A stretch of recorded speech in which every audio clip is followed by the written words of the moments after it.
نحمده ونصلي على رسوله الكريم اما بعد فاعوذ بالله من الشيطان الرجيم بسم الله الرحمن الرحيم رب اشرح لي صدري ويسر لي امري واحلل عقدة من لساني يفقهوا قولي.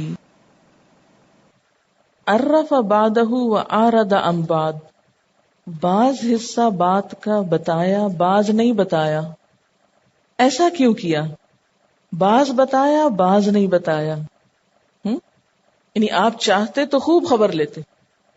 مثلا آپ کا راز اگر کوئی فاش کر دے تو آپ اس سے کیسا معاملہ کریں گے؟ ذرا بتائیے سوچ کے. آپ نے کسی کو بہت کانفیڈنس میں لے کے کوئی بات کہی، اس نے جا کے آگے بتا دی. ذرا سوچیں تھوڑی دیر کے لیے. کوئی کیفیت آئی آپ پہ؟ اس کیفیت میں آپ کا ری ایکشن کیا ہوگا؟ کہ مجھے نظر تو آئے، میں ایسی خبر لوں کہ ہوش ٹھکانے آ جائے. اور اگر واقعی وہ نظر آ جائے تو پھر آپ دیکھیں کتنے اخلاق عالیہ کو ثبوت دیتے ہیں. اس کیفیت کو سامنے رکھتے ہوئے اب آپ کے اخلاق کو دیکھیے کہ جب آپ کو پتا چل بھی گیا اور اتنے اوتھینٹک سورس سے پتا چلا تو آپ نے اس کا ذکر سرسری انداز میں کیا گھر میں. وہ جو بات ہوئی تھی نا، وہ میں نے منع کیا تھا تمہیں، تو وہ تم نے کسی اور کو کہہ دی نا. یعنی کوئی بہت اہمیت دے کے اور بہت سختی کر کے نہیں آپ نے کچھ فرمایا، بلکہ کچھ بتایا کچھ نظر انداز کر دیا. یعنی تنبیہ تو ہو جائے لیکن بیوی کے دل پہ برا نہ گزرے. کتنا خیال تھا آپ کو اپنے اہل خانہ کا کہ تنبیہ کرنے میں بھی آپ کتنی نرمی سے کام لے رہے ہیں. لیکن ایسے ہی بلند اخلاق نبی کی جو امت ہے، اس کے مرد حضرات اپنی بیویوں سے معاملہ کرتے ہوئے کیا طریقہ کار اختیار کرتے ہیں. اگر کسی معاملے میں ناراضگی کا اظہار کرنا ہو یا کسی معاملے میں کوئی تنبیہ کرنا ہو یا کہیں کچھ روکنا ٹوکنا ہو، کس طرح پیش آئیں گے؟ آپ منافقین کی منافقت پر بھی کیا طریقہ اختیار کرتے تھے؟ اعراض کا. عبداللہ بن ابی نے جو کچھ کیا وہ آپ کو معلوم ہے، لیکن آپ کا طریقہ کیا تھا؟ کبھی آپ نے ایک بار بھی عبداللہ بن ابی سے کوئی بدتمیزی اور بد اخلاقی کی؟ نہیں، نیور. اسی لیے تو انک لعلی خلق عظیم تھے. تو جو منافقین سے اتنے بہترین اخلاق سے بات کرتے تھے وہ اپنے اہل خانہ کے لیے کتنے بہترین ہو سکتے ہیں. یہی اسوہ حسنہ ہے ہم سب کے لیے. اور ویسے بھی اگر دیکھا جائے تو ازواج مطہرات میں سے جو ایک نے دوسری کو بات بتائی تو ان کی بھی کوئی نیت خراب نہیں تھی، بس عادتاً بات کرتی جیسے خواتین کی ہوتی ہے. کہتے ہیں نا خواتین کے پیٹ میں کوئی چیز نہیں رہتی. اور چونکہ آپ کی ازواج مطہرات بھی عام عورتوں کی طرح نہیں تھی، سورۃ الاحزاب کی آیت نمبر 32 میں آتا ہے یا نساء النبی لستن کاحد من النساء ان اتقیتن. اور 32 کے آخر میں کیا آتا ہے؟ انما یرید اللہ لیذھب عنکم الرجس اہل البیت ویطہرکم تطہیرا. تو یطہرکم تطہیرا کا یہ عملی نمونہ ہے، عملی مثال ہے کہ کس طرح یہ تطہیر ہوئی. ہم تطہیر و تذکیر کے انداز میں پھر کیا اس اسوہ حسنہ کو فالو کرتے ہیں؟ اچھا آگے چلتے ہیں کہ پھر کیا ہوا. فلما نبأها به، پھر جب آپ نے اپنی بیوی کو وہ بات بتائی، قالت، وہ کہنے لگی، من انبأک ھذا، آپ کو کس نے بتایا ہے؟ آپ کو کیسے پتا چلا؟ یعنی جب آپ نے حضرت حفصہ کو یہ بتایا کہ تم نے میرا راز فاش کر دیا ہے تو وہ حیران ہو گئی، کیونکہ انہوں نے یہ بات حضرت عائشہ کے سوا کسی کو نہیں بتائی تھی، اور حضرت عائشہ سے انہیں یہ توقع نہ تھی کہ وہ آپ کو پھر بتائیں گی پلٹ کے، کیونکہ وہ شریک معاملہ بھی تھی. اس لیے وہ بہت حیران ہوئی کہ من انبأک ھذا، آپ کو کس نے بتا دیا؟ تو آپ نے جواب میں ارشاد فرمایا، قال نبأنی العلیم الخبیر، مجھے اس ذات نے خبر دی ہے جو تمام باتوں کو جانتا ہے، علیم اور خبیر ہے. اچھا یہاں پر آپ یہ دیکھیے کہ ان خاتون نے انکار نہیں کیا، یہ نہیں کہا کہ میں نے تو نہیں بتایا، کسی اور نہیں بتایا ہوگا، جھوٹ نہیں بولا. عام طور پر کیا ہوتا ہے جب کسی کا راز کھلتا ہے تو وہ صاف مکر جاتا ہے، میں نے نہیں بتایا. ایک اور غلطی کا ارتکاب، پہلے امانت میں خیانت کی، اب جھوٹ بول دیا. لیکن یہاں پر وہ خاتون کیا کہتی ہیں؟ حیرت کا اظہار کرتی ہیں، من انبأک ھذا، آپ کو کیسے پتا چلا، آپ تک کس نے بات پہنچائی. اور یہ بھی ہو سکتا ہے کہ آپ نے جب ذکر کیا ہو تو اس وقت تھوڑا سا فرم انداز ہو، کیونکہ جب کسی کے اعتماد کو ٹھیس پہنچتی ہے تو کچھ رنج تو ہوتا ہی ہے، تو ہو سکتا ہے آپ نے کچھ افسوس کا اظہار بھی کیا ہو. لیکن آپ نے جواب میں اس غلط فہمی کا ازالہ کر دیا کہ مجھے کسی عورت نے نہیں بتایا، مجھے کسی انسان نے نہیں بتایا، نبأنی العلیم الخبیر، مجھے تو علیم و خبیر نے بتایا ہے۔ اچھا، ہم لوگ عام طور پہ کیا کرتے ہیں، جب کوئی ہم سے پوچھے آپ کو کس نے بتایا، پھر اصل بتانے والے کا نام نہیں لیں گے، پھر دوسرے کو حیران پریشان کریں گے، ادھر ادھر کی بات کر کے اس کو گھما دیں گے، کیونکہ ہر شخص دوسرے کو یہ کہہ کے بتا رہا ہوتا ہے میرا نام نہ لینا، لہٰذا دوسروں کی رازداری رکھتے رکھتے خود کئی جھوٹ بول بیٹھتے۔ تو اس لیے اس واقعے میں بہت کچھ سیکھنے کو ہے۔ آپ نے اس زوجہ محترمہ کو دوسری سے بدظن نہیں کیا، بلکہ جو بات تھی وہ صاف بتا دی۔ پھر فرمایا ان تتوبا الی اللہ، اگر تم دونوں توبہ کر لو اللہ کی طرف تو یہی تمہارے حق میں اچھا ہے۔ فقد صغت قلوبکما، تو تم دونوں کے دل مائل ہو گئے ہیں، جھک پڑے ہیں۔ اب ان جو ہے یہ شرط ہے، شرط کا جواب محذوف ہے۔ اگر تم دونوں توبہ کر لو تو کیا ہے، تمہاری توبہ قبول ہو جائے گی، تم سے یہ بات صاف ہو جائے گی، اور کرنی تو چاہیے ہی، اس لیے کہ فقط صغت قلوبکما، تمہارے دل جھک گئے تھے۔ صغت کا لفظ جو ہے صغون سے، صاد غین واو، صغا یصغو کا مطلب ہوتا ہے پوری طرح جھکنا، ستاروں کا مائل بغروب ہونا۔ اصغا الیہ کا مطلب ہوتا ہے کسی کی طرف کان جھکانا۔ تو صغو عربی میں کسی چیز سے انحراف کے معنی میں نہیں ہوتا، بلکہ کسی چیز کی طرف جھکنے اور مائل ہونے کے معنی میں آتا ہے۔ تو معنی کیا ہوگا کہ تم دونوں کے دل اللہ اور رسول کی طرف جھکے ہوئے ہیں، اس لیے تم توبہ کر لو تو تمہاری توبہ قبول ہو جائے گی۔ یعنی ایسا نہیں کہ اس ایک غلطی سے تم بالکل حق سے دور ہو گئی یا بھٹک گئی، نہیں، بہرحال تم اللہ اور اس کے رسول کی طرف رجوع کرتی ہو۔ اب آپ دیکھیے کہ یہاں پر توبہ کے لیے کیوں کہا گیا؟ جو بھی یہ سارا واقعہ پیش آیا گزشتہ، یہ سب اچھے اخلاق کے منافی بات تھی، اور بڑے لوگوں کی چھوٹی بات بھی بڑی ہو جاتی ہے۔ وَإِن تَظَاهَرَا عَلَيْهِ، اور اگر تم دونوں نے ایک دوسرے کی مدد کی آپ کے خلاف، یعنی تم دونوں توبہ نہیں کرو گی یا تم دونوں اپنے اس معاملے سے باز نہ آؤ گی، تو پھر کیا ہوگا؟ اللہ تعالیٰ کو یہ بات پسند نہ آئے گی۔ تظاہر کا معنی کیا ہوتا ہے؟ کسی کے مقابلے میں باہم تعاون کرنا، کسی کے خلاف ایکا کرنا۔ یعنی اگر تم نے باہم ایکا کر لیا آپ کے خلاف، اپنی دوستی نبھاتے نبھاتے آپ صلی اللہ علیہ وسلم کو کوئی نقصان دیا، تو پھر یاد رکھو فَإِنَّ اللَّهَ هُوَ مَوْلَاهُ، تو بے شک اللہ تعالیٰ وہی اس کا مولا ہے۔ وَجِبْرِيلُ، اور جبریل علیہ السلام، وَصَالِحُ الْمُؤْمِنِينَ، اور تمام صالح مومن، والملائکۃ، اور سارے فرشتے، بعد ذالک ظہیر، اس کے بعد مددگار ہیں۔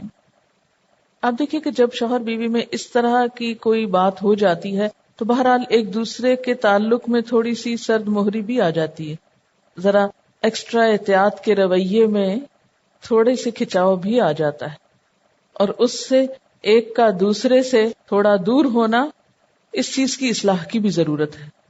تو ازواج مطہرات کو جب پتا چلا کہ معاملہ سارا کھل گیا ہے تو ان دونوں کے اوپر جو کیفیت گزری، اس سے دونوں کو کیا کہا جا رہا ہے، باہر نکل آؤ توبہ کر کے۔ زیادہ دیر تک ایسی کیفیات جو ہیں وہ ازواجی زندگی کو بھی اور ایمانی حالت کو بھی نقصان دیتی۔ دیکھیے کہ انسانوں سے غلطیاں ہوتی ہیں، لیکن غلطی کا مطلب یہ نہیں کہ انسان اس پر بیٹھ ہی جائے اور اس کو اپنا شعار بنا لے، اس سے باہر نکل آئے اور نکل کر پھر ایسا کر دے گویا غلطی ہوئی نہیں تھی، کیونکہ التائب من الذنب کمن لا ذنب لہ، کسی بھی گناہ سے توبہ کر لینے والا ایسا ہے جیسے اس نے کوئی گناہ کیا ہی نہ ہو۔ اچھا، یہ جو بات ہے نا پیچھے فرشتے اور یہ سب مددگار ہوں گے، اس بات کو تھوڑا سا اور دیکھیے کہ ازواج مطہرات کا چونکہ تعلق بہت نازک تعلق تھا نا، تو ان کو یہ سمجھایا جا رہا ہے کہ دیکھو اگر تم نے آئندہ اس طرح کا کوئی کام کیا اور آپ کے خاص رازوں کو فاش کیا تو پھر یہ تمہارے حق میں اچھا نہیں ہوگا، اور یاد رکھو اگر تم نے کوئی بھی نقصان دیا آپ کو تو اللہ تعالیٰ اور فرشتے اور سارے نیک مومن آپ کے مددگار ہیں۔ اور یہ ایک حقیقت ہے کہ اگر بیوی سیدھے رستے سے ہٹ جائے اور شوہر کی وفادار نہ رہے تو اس کو بڑے سے بڑا نقصان پہنچا سکتی، تو ان کی نازک حیثیت کو سامنے رکھتے ہوئے اتنی شدت اختیار کی جا رہی ہے یہاں پر اصلاح کرنے میں۔ عسیٰ ربہ، امید ہے کہ اس کا رب ان طلقکن، اگر تم سب عورتوں کو طلاق دے دے. اب یہاں ایک اور بات کہی جا رہی ہے، بعید نہیں کہ اگر نبی تم سب بیویوں کو طلاق دے دے. اب سوال یہ پیدا ہوتا کہ کام تو دو نے کیا تھا، سب کی بات کیوں ہے یہاں؟ اب پچھلے سے نہیں تعلق، یہاں ایک جنرل سٹیٹمنٹ ہے. اگلی پچھلی سب کو وارننگ دی جا رہی ہے کہ محتاط رہو، تمہاری پوزیشن بہت نازک ہے.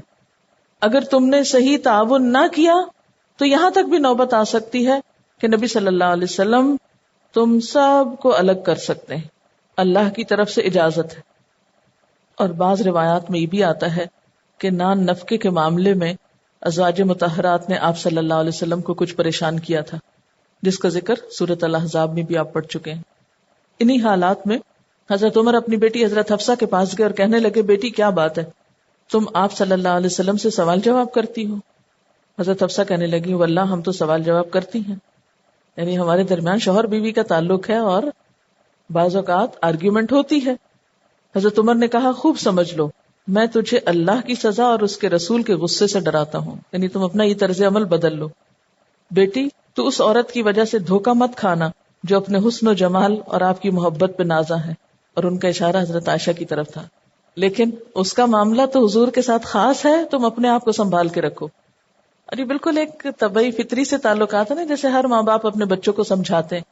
یہاں سے یہ بات بھی پتہ چلتی ہے کہ ماں باپ کو بجائے سسرال کو بلیم کرنے کے اپنے ہی بچوں کو سمجھانا چاہیے. عموماً کیا ہوتا ہے کہ اگر کوئی بچی شوہر کی شکایت لے کر آئے تو والدین کا طریقہ کیا ہوتا ہے، کیا کرتے ہیں؟ داماد کو برا بھلا کہنے لگتے ہیں، وہ بڑا ظالم ہے، وہ ایسا اور ویسا ہے. لیکن یہاں صحابہ کرام کا طریقہ کار کیا ہے کہ ان کو کچھ نہیں کہتے، اپنی بیٹی کو سمجھاتے ہیں. حضرت عمر فرماتے ہیں کہ آپ کی بیویاں اکٹھی مل کر آپ سے آرگیومنٹ کرنے لگی، لڑنے جھگڑنے لگی، تو میں نے انہیں کہا، کچھ بعید نہیں کہ پیغمبر تم سب کو طلاق دے دے اور اس کا رب تم سے بہتر بیویاں دے دے. عسى ربه ان طلقكن ان يبدله ازواجا خيرا منكن. بعید نہیں کہ اگر نبی صلی اللہ علیہ وسلم تم سب بیویوں کو طلاق دے دیں تو اللہ اسے ایسی بیویاں تمہارے بدلے میں عطا فرما دے جو تم سے بہتر ہوں. مسلمات مؤمنات قانتات تائبات عابدات، ایسی بیویاں جو مسلمان ہوں، مومن ہوں، اطاعت گزار ہوں، توبہ گزار ہوں، عبادت گزار ہوں، سائحات روزہ دار ہوں، سیبات شوہر دیدہ ہوں، و ابکارا اور باکرہ ہوں، یعنی کماری ہوں. تو یہاں ازواج مطہرات کو وارن کیا جا رہا ہے کہ تمہیں یہ نہیں سوچنا چاہیے کہ اگر تم لوگ آپ صلی اللہ علیہ وسلم سے ناراض ہو گئی تو پھر آپ کہاں جائیں گے اور کیا کریں گے، اور تم سب نے اس پہ سمجھوتا کر لیا تو تم مل کے کوئی نقصان دے سکتی ہو آپ کو. نہیں، اللہ تعالیٰ اپنے نبی کے لیے اور بندوبست کر دے گا، تم سے زیادہ اچھی عورتیں لے آئے گا. اچھا، اصل میں یہ ایسا نہیں تھا کہ کچھ یہ سب ہونے والا تھا، یہ سمجھانے کا طریقہ ہے. جیسے عام طور پر یہ انداز اختیار کیا جاتا ہے نا، اگر تم باز نہ آئے تو پھر تم سے یہ چیز لے لی جائے گی. انہیں ایک دھمکی کا انداز ہے نا. مثلا آپ کا بچہ، آپ نے اس کو بہت شوق سے کمپیوٹر لے کر دیا اور اب وہ اس سے اٹھتا ہی نہیں، نماز میں تاخیر کر رہا ہے یا پڑھائی میں دل نہیں لگا رہا، تو آپ کیا کہتے ہیں؟ اگر تم باز نہ آئے تو پھر کیا ہوگا؟ تم سے یہ چیز لے لی جائے گی. اس سے نا مطلب ہوتا کہ ماں باپ اب لے کے کہیں اور رکھنے لگے یا بیچنے لگے ہیں. عموماً یہ دھمکی سمجھانے کا ایک انداز ہوتی ہے. تو یہاں بھی ازواج مطہرات کو دراصل سمجھایا جا رہا ہے کہ تم اگر اپنے مطالبات سے دستبردار نہ ہوئی یا پھر آپ صلی اللہ علیہ وسلم کے ساتھ تم نے اپنا معاملہ بہت اچھا نہ کیا تو یاد رکھو پھر تم ہی کو نقصان ہوگا. اور پھر جو صفات ہیں اچھی مسلمان عورتوں کی، مسلمات مؤمنات قانتات. قانتات قنوت ایسی اطاعت کو کہتے ہیں جو پورے خشوع و خضوع سے ہو اور اس میں دوام بھی ہو. یہ نہیں ایک دن بات مانی اور بہت اچھی طرح مانی اور دوسرے دن بھول گئے اور تیسرے دن بالکل فراموش کر دیا. نہیں، اس میں کنسسٹنسی بھی ہو، کنٹینیوٹی بھی ہو اور پوری طرح دل کی توجہ بھی ہو. پھر آپ دیکھیے کہ یہاں پر سائحات کا لفظ آیا ہے. ساحل ماں کہتے ہیں پانی کا آوارہ پھرنا، یعنی جیسے پانی گر جاتا ہے نا تو پھر ادھر ادھر پھیل جاتا ہے، فراخ جگہ کے لیے بھی استعمال ہوتا ہے. ساحہ صحن کو کہتے ہیں، گھر کا آنگن. قرآن پاک میں سیر و سیاحت کے لیے بھی یہ لفظ استعمال ہوا ہے. اصل میں یہ ان اللہ والوں اور درویشوں کے لیے لفظ استعمال ہوا جو سفر کی حالت میں بھی روزہ رکھتے تھے، یعنی دین کے لیے نکلتے اور ساتھ روزہ دار بھی ہوتے، اس لیے پھر یہ لفظ روزہ رکھنے والے کے لیے بھی استعمال ہونے لگا۔ تو یہاں ازواج مطہرات ظاہر آپ صلی اللہ علیہ وسلم کے ساتھ تو جایا کرتی تھی غزوات وغیرہ میں، قرہ اندازی کے بعد جیسے غزوہ بنو المصطلق میں کون ساتھ تھی؟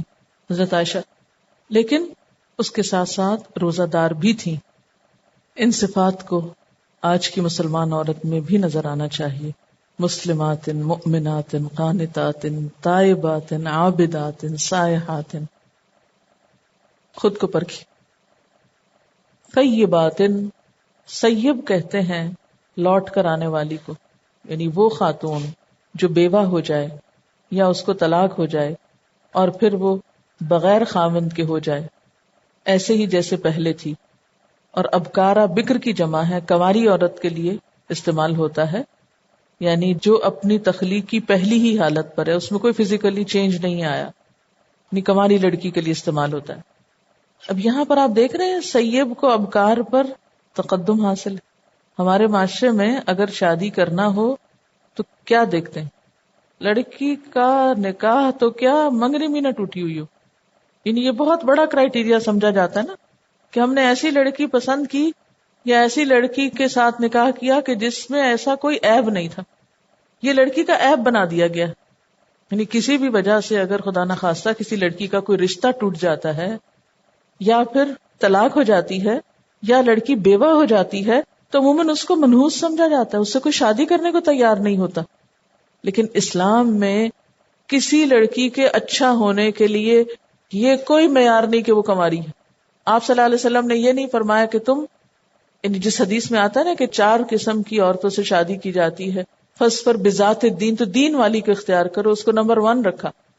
ان 4 صفات میں سے ایک بھی صفت یہ نہیں بتاتی کہ وہ کنواری بھی ضرور ہو۔ ہاں، اصل صفت کیا ہے جس کی بنا پر عورت سے شادی کرنی چاہیے؟ وہ ہے اس کی دینداری، اس کا نیک ہونا، اس کے اندر تقوی اور اخلاق کا ہونا۔ اس لیے اللہ سبحانہ و تعالیٰ نے نبی صلی اللہ علیہ وسلم کی ازواج مطہرات کے لیے جو صفات پسند کی، ان میں سیب اور ابکار میں بھی سیب کو پہلے نمبر پہ رکھا۔ اور آپ دیکھیں آپ صلی اللہ علیہ وسلم کے ہاں سوائے حضرت عائشہ کے باقی تمام خواتین جو تھیں وہ پہلے سے شادی شدہ تھیں۔ تو خلاصہ ان آیات کا کیا ہوا؟ چونکہ اگلا رکوع اسی پر بیس کرتا ہے، تو خلاصہ کیا ہوا کہ ایک اسلامی معاشرے میں اللہ کا حکم اور اللہ کی اطاعت اہم ترین چیز ہے۔ نفرت اور محبت اللہ ہی کی خاطر ہونی چاہیے، خواہ اپنے قریبی رشتہ داروں سے ہی کیوں نہ ہو۔ اور جو محبت احتساب سے خالی ہو، یہ جملہ لکھ لیجئے، جو محبت احتساب سے خالی ہو، احتساب کس کو کہتے ہیں؟ اکاؤنٹیبلٹی۔ جو محبت احتساب سے خالی ہو وہ محبت نہیں، شیطان کا پھندا ہے۔ جس محبت میں آپ دوسرے کی اصلاح نہ کر سکیں، دوسرے کو اس کی غلطی نہ بتا سکیں، وہ محبت ہی کیا ہے؟ اہل ایمان کی محبت کا اصل حسن کیا ہے؟ کہ جس سے جتنی محبت ہو اس کی غلطیوں پر اتنی ہی فکر مندی ہو، اتنی ہی پریشانی ہو، اس کی اصلاح کی اتنی ہی زیادہ کوشش کی جائے۔ کیونکہ اہل ایمان جو ہیں ہوش مند، باشعور اور سمجھدار لوگ ہوتے ہیں، وہ اصلاح کے طریقے میں رشتے کاٹ کے نہیں رکھ دیتے، بلکہ نفرت اور محبت میں اعتدال برتتے ہوئے دونوں میں اصلاح کی کوشش کرتے ہیں۔ اس طرح آپ دیکھیں کہ سورۃ الطلاق اور سورۃ التحریم کا باہم جوڑ کس طرح ملتا ہے۔ ایک میں طلاق کی بات ہے، دوسرے میں پھر محبتوں کی بات ہے، لیکن دونوں میں اصلاح ہے۔ رسول اللہ صلی اللہ علیہ وسلم کے اہل خانہ کی بات کرنے کے بعد عام اہل ایمان سے خطاب ہے۔ یا ایھا الذین آمنوا، اے لوگو جو ایمان لائے ہو، قوا انفسکم واہلیکم نارا، بچاؤ اپنے آپ کو اور اپنے گھر والوں کو آگ سے، یعنی اپنی اصلاح کی فکر کرو اور اس کے بعد سب سے پہلے اپنے بال بچوں کی اصلاح کی فکر کرو۔ ایسا نہ ہو کہ خود کو اور گھر والوں کو فراموش کر کے بھول کر کہ یہ تو اپنے ہی ہیں، ان کے معاملے میں تم ناجائز قسم کی نرمی برتو، ان کی محبت تم پر ایسی غالب آ جائے کہ تم ان کے اس حق کو بھول جاؤ اور بالآخر وہ جہنم کا ایندھن بن جائیں تو یہ خود پر بھی اور ان پر بھی زیادتی ہوگی. عموماً ہم کیا سمجھتے ہیں کہ ہم اہل ایمان ہیں اس لیے جنت میں ہمارا جانا تو لازم ہے، لیکن یہاں کیا بتایا جا رہا ہے کہ نہیں، ایمان لا کر بھی ابھی تم خطرے میں ہو، ابھی اصلاح کی بہت کچھ گنجائش. دیکھو اللہ تعالیٰ ازواج مطہرات کے بارے میں بھی کس قدر حساس ہے ان کی اصلاح کے معاملے میں، کہ ان کی ایک چھوٹی سی بات کو بھی برسر عام تذکرہ کر دیا، قرآن پاک میں ذکر فرما دیا. یعنی یہ بھی تو ہو سکتا تھا نا کہ وحی خفی کے ذریعے بس معاملہ اندر ہی اندر سلجھا دیا جاتا. آخر کیا ضرورت پیش آئی کہ اس معاملے کو قرآن پاک میں بیان کیا گیا؟ اس میں بھی ہم سب کے لیے بہت بڑا سبق ہے. اور وہ کیا کہ اگر اللہ تعالی ازواج مطہرات کے معاملے میں نرمی سے کام نہیں لیتے تو عام اہل ایمان کے گھر والوں کے معاملے میں کیا حال ہوگا؟ ہم کیا چیز ہیں؟ اگر ازواج مطہرات کی اصلاح کی جا رہی ہے تو کیا ہمیں اپنے خاندانوں کی اصلاح کی ضرورت نہیں؟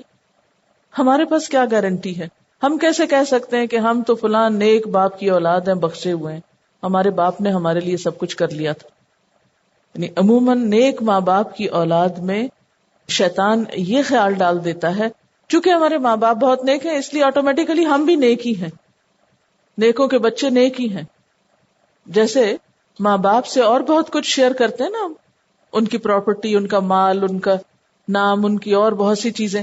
یہ دنیا کی حد تک تو ہو سکتا ہے، لیکن آخرت میں کسی کے ماں باپ کا نیک ہونا اس کے کام نہ آئے گا. تو اے اہل ایمان، اپنے آپ کو اور اپنے بچوں کو آگ سے بچا لو، خود بچاؤ، اس کی کوشش کرو. اور صرف اپنی اصلاح بھی کافی نہیں، بچوں کی اصلاح بھی ضروری ہے، بیوی کی بھی اصلاح ضروری ہے. جیسا کہ حدیث میں آتا ہے کلکم راع وکلکم مسئول عن رعیتہ، ہر شخص تم میں سے ذمہ دار ہے اور ہر شخص سے اس کی رعیت کے بارے میں پوچھا جائے گا. اسی لیے آپ دیکھیں کہ نبی صلی اللہ علیہ وسلم نے جب بچہ 7 سال کا ہو جائے تو کیا حکم دیا؟ اسے نماز کے لیے کہو. ہم میں سے ہر ماں سوچے کہ کیا 7 سال کی عمر سے ہم اپنے بچوں کی نماز کی فکر کر رہے ہیں؟ 10 سال کا ہو جائے تو سختی کرو، چیک رکھو پڑھ رہے ہیں کہ نہیں پڑھ رہے. پھر اسی طرح اگر لڑکی ہے تو اس کی شرم و حیا کی حفاظت کرو، بچپن سے ہی با حیا لباس پہناؤ اس کو. بچے اگر غلط کاموں کی طرف جاتے ہیں اور ماں باپ غفلت برتتے ہیں جان بوجھ کر تو ماں باپ کی بھی پوچھ ہوگی. جیسے حدیث میں آتا نا کہ اگر شادی کی عمر کو اولاد پہنچ جائے اور ماں باپ شادی نہ کریں اور پھر بچے سے کوئی غلط کام ہو تو ماں باپ بھی گناہگار ہیں. یعنی اگر وہ اس میں ڈھیل دے رہے ہیں یا اس معاملے میں غفلت برت رہے ہیں. اور صرف یہ نمازی کی حد تک معاملہ نہیں، روزے وغیرہ اور دیگر جو دینی فرائض ہیں ان سب میں ایک مومن کو کانشیس ہونے کی ضرورت ہے. اور پھر یہاں آگ کی صفت بتائی گئی کہ آگ کیسی ہے. وقودها الناس والحجارہ، اس کا ایندھن انسان اور پتھر ہے. وہ آگ انسان اور پتھر کھاتی ہے تب وہ جلتی. چونکہ پتھروں کے بت بنائے جاتے تھے اور شرک کی وجہ سے لوگ زیادہ تر آگ میں جائیں گے، اس لیے خصوصاً پتھروں کا ذکر ہے انسانوں کے ساتھ. علیہا ملائکۃ غلاظ شداد، اس آگ پر فرشتے مسلط ہیں. فرشتوں کا ہونا کس بات کی دلالت ہے؟ کہ جو اس آگ میں جائے اس کو وہ باہر نہیں نکلنے دیتے. اور فرشتے بھی کیسے؟ غلاظ، غلیظ، سنگ دل، بڑے سخت دل ہیں. شداد، شدید سے، مضبوط، زور آور، طاقتور. یعنی جہنم پر جو فرشتے مسلط ہیں وہ اتنے زور آور ہیں، اتنے سنگ دل ہیں کہ کسی پر رحم نہیں کھاتے، اتنے طاقتور ہیں کہ کوئی ان سے بھاگ کے نہیں نکل سکتا، اور اتنے ڈیوٹیفل ہیں کہ لا یعصون اللہ ما امرہم ویفعلون ما یؤمرون، نہیں نافرمانی کرتے اللہ کی جو بھی وہ ان کو حکم دیتا ہے، اور وہ وہی کچھ کرتے ہیں جو حکم دیے جاتے ہیں. یعنی اللہ نے جو کچھ فرما دیا وہ کسی چیز کا انکار نہیں کرتے، اسی طرح کام کرتے چلے جاتے ہیں، خواہ ان کے آگے کوئی روئے، چیخے، چلائے، جو مرضی کرے. دیکھیں نا جیسے جان لینے آتے ہیں تو لے کے چلے جاتے ہیں نا، سب چیخ پکار کر رہے ہوتے ہیں. بعض لوگوں کی جان اس حال میں جاتی ہے کہ ان کے چھوٹے چھوٹے بچے ہوتے ہیں، لیکن فرشتے آتے ہیں اور لے جاتے ہیں. وہ نہیں دیکھتے کہ بچے چھوٹے ہیں یا کوئی دودھ پیتا ہے تو اس کی ماں نہ لو، یا کوئی ابھی بڑا مصروف ہے. نہیں، جس کی لینی ہے اللہ نے حکم دیا، گئے اور کام کر کے آ گئے. جب دنیا میں یہ مثالیں عبرتناک ہم دیکھتے ہیں تو آخرت میں کیا ہوگا؟ وہاں بھی وہ کچھ ترس نہ کھائیں گے. جس طرح کی سزا جس کو دینے کا حکم ملے گا اسی طرح اس کو پکڑ لیں گے. پھر فرمایا یا ایھا الذین کفروا، اے لوگوں جنہوں نے انکار کیا ہے، یعنی یہ حکم نہیں مانتے ہو، دین کے معاملے میں اپنے گھر والوں سے بہت نرمی برتتے ہو، تو یاد رکھو قیامت کے دن تمہارا کوئی عذر قابل قبول نہ ہوگا. کیونکہ جو انسان کام نہیں کرتا وہ ہمیشہ بہانے لاتا ہے نا. فرمایا لا تعتذروا اليوم، اس معاملے میں کوئی بہانہ کارآمد نہیں، کسی بہانے کا کچھ فائدہ نہیں، کوئی معذرت قبول نہیں، اس کے سوا کوئی چارہ نہیں کہ جو کیا ہے اس کو بھگتو. انما تجزون ما کنتم تعملون، بے شک تم بدلہ دیے جا رہے ہو جو کچھ تم کرتے تھے، تم اپنے کیے کی سزا بھگت رہے ہو. اور پھر یاد رکھیے اس معاملے میں عورت سے بھی پوچھ ہوگی. یہ صرف مردوں کے لیے نہیں ہے حدیث یا حکم. حدیث میں آتا ہے والمرأة راعیۃ فی بیت زوجہا ومسئولۃ عنہا، عورت اپنے شوہر کے گھر میں نگران ہے اور اس سے اس کے بارے میں پوچھا جائے گا. جب انسان ایسا حکم سنتا ہے تو واقعی کانپ اٹھتا ہے کہ اچھا پوچھ ہوگی. اور آپ دیکھیے تمہید پیچھے ازواج نبی کی پوچھ ہو گئی، اس سے بڑی مثال کیا ہوگی؟ اگر ان کی پوچھ ہو گئی، ان کی گرفت ہو گئی، تو کیا تمہاری پوچھ نہ ہوگی؟ تو جب انسان اس شدت کے ساتھ اس حکم کو لیتا ہے تو پھر اپنے قصور یاد آنے لگتے ہیں، اپنی کوتاہیاں سامنے آنے لگتی ہیں. تو انسان کو پھر بتایا گیا کہ اب کیا کرو. یا ایھا الذین آمنوا توبوا الی اللہ، اے لوگو جو ایمان لائے ہو اللہ سے توبہ کر لو، اس کی طرف پلٹ آؤ. کیسی توبہ؟ توبۃ نصوحا، خالص توبہ. نصوحا کا لفظ نصحن سے ہے، خالص، سچی، یعنی ایسی سچی توبہ جس کے بعد گناہ کا کوئی ارادہ نہ ہو. پکا وعدہ کر لے انسان میں آئندہ نہیں یہ کروں گا. ایسی توبہ کی کچھ شرائط. نمبر 1، جس گناہ سے توبہ کر رہا ہے اسے چھوڑ دے. نمبر 2، اس پر ندامت کا اظہار کرے، شرمندہ ہو. نمبر 3، آئندہ نہ کرنے کا وعدہ کرے. نمبر 4، اگر حقوق العباد میں حق تلفی کی ہے تو وہ حق لوٹائے. کسی کے ساتھ زیادتی کی ہے تو معافی مانگ لے. گویا محض زبان سے توبہ توبہ کہنا کوئی معنی نہیں رکھتا جب تک انسان توبہ کی شرائط پوری نہ کرے. اور فور موسٹ چیز کیا ہے؟ شرمندگی، ندامت.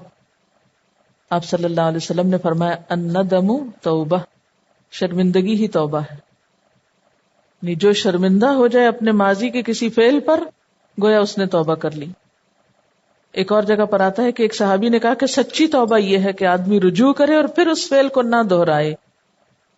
تو نتیجہ کیا ہوگا؟ عسى ربکم ان یکفر عنکم سیئاتکم، بعید نہیں، امید ہے کہ اللہ تمہاری برائیاں تم سے دور کر دے گا. عسى یعنی جب تم توبہ کرو گے تو پھر تمہیں امید دلائی جاتی ہے کہ وہ توبہ قبول کر لے گا. اچھا یہ عسى کا لفظ کیوں ہے؟ یقینی بات کیوں نہیں؟ اس لیے کہ جنت کی گارنٹی تو کسی کے پاس بھی نہیں. کیونکہ اس آیت میں صرف یہ نہیں کہا نا کہ تمہاری خطائیں تم سے دور کر دے گا، بلکہ ساتھ ہی یہ وعدہ بھی ہے وَيُدْخِلَكُمْ، گناہوں کے باوجود جب معافی ہو گئی تو داخل کر دے گا تم کو جنات، ان باغوں میں، تجری من تحتها الانہار، جن کے نیچے نہریں بہ رہی ہوں گی. تو جنت میں داخلہ، تو آپ صلی اللہ علیہ وسلم نے اس کے بارے میں کیا فرمایا تھا کہ کسی کا عمل اس کو جنت میں نہیں پہنچا سکتا. صحابہ نے عرض کیا کیا آپ کا عمل بھی؟ آپ نے فرمایا ہاں، مجھے بھی جب تک اللہ تعالیٰ اپنے فضل و رحمت سے ڈھانپ نہ لے اس وقت تک میں بھی جنت میں نہیں جا سکتا. تو اس لیے یہاں پر عسیٰ کا لفظ آیا. پھر امید ہے کہ اللہ تمہارے گناہ معاف کر دے گا اور تمہیں جنت کے باغوں میں داخل کر دے گا، تجری من تحتها الانہار، جن کے نیچے نہریں بہتی ہیں. وآخر دعوانا ان الحمد للہ رب العالمین. سبحانک اللہم وبحمدک نشہد ان لا الہ الا انت نستغفرک ونتوب الیک. السلام علیکم ورحمۃ اللہ وبرکاتہ.